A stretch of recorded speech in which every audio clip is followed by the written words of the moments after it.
రాబోతున్న ఎయిర్పోర్ట్ కి రాణి రుద్రమదేవి పేరు పెట్టాలని తెలంగాణ జాగృతి అధ్యక్షురాలు బీఆర్ఎస్ ఎమ్మెల్సీ కవిత ప్రభుత్వాన్ని డిమాండ్ చేశారు. పోచమ్మ మైదానంలో రాణి రుద్రమదేవి విగ్రహానికి పూలమాలలు వేసి నివాళులర్పించారు. ముఖ్యంగా ఓరుగల్లు ప్రజలు ఈ డిమాండ్ చేయవలసిన అవసరం ఉందని సూచించారు. ఎందుకంటే కాంగ్రెస్ ప్రభుత్వం చిన్న బస్టాండు నిర్మించిన రాజీవ్ గాంధీ, ఇందిరాగాంధీ వంటి గాంధీ పేర్లు పెట్టి మన తెలంగాణ సంస్కృతిని వెనక్కు నెట్టే ప్రయత్నం చేస్తున్నారని విమర్శించారు. మన చారిత్రక వారసత్వాన్ని విస్మరించే విధంగా ఇప్పుడున్నటువంటి కాంగ్రెస్ పార్టీ పనిచేస్తూ ఉంది.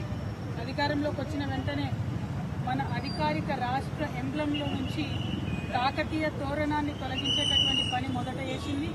ఇప్పుడు మామ్నూరు ఎయిర్పోర్ట్ కూడా మనం ముఖ్యంగా వరంగల్, ఓరుగల్లు ప్రాంతవాసులం అడగకపోతే మళ్ళీ ఏ రాజీవ్ గాంధీ పేరో, ఏ నెహ్రూ పేరో, ఏ ఇందిరా పేరో పెడతారు.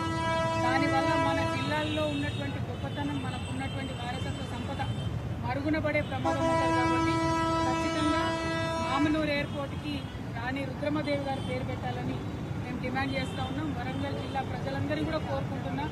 దీన్ని పెద్ద ఎత్తున మనందరం కూడా ముందుకు తీసుకెళ్లాలని కోరుకుంటున్నాం. Thank you. జై తెలంగాణ.